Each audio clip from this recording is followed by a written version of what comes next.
ఇంకెంతసేపు నాన్న? దగ్గర దాకా వచ్చేసినాం బిడ్డ, ఇంటి దగ్గర దాకా వచ్చేసినాం. నాన్న ఎండ బాగా కొడుతుంది. ఇంకోట చెట్టు ఉంది బిడ్డ, కాసేపు అక్కడ ఆగుదాం. నాన్న ఇక్కడ చల్లగా ఉంది. నాన్న మా ఇంట్లో కూడా ఇట్లా చెట్లు పెంచొచ్చు కదా నాన్న?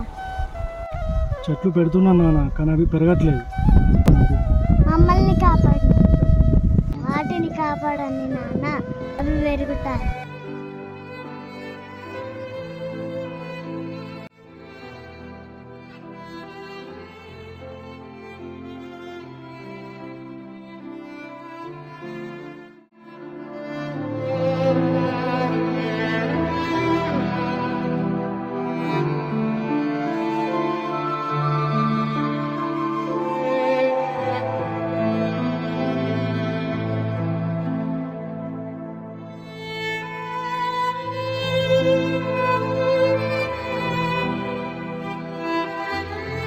మా కోసం, మనందరి కోసం చెట్లని కాపాడండి.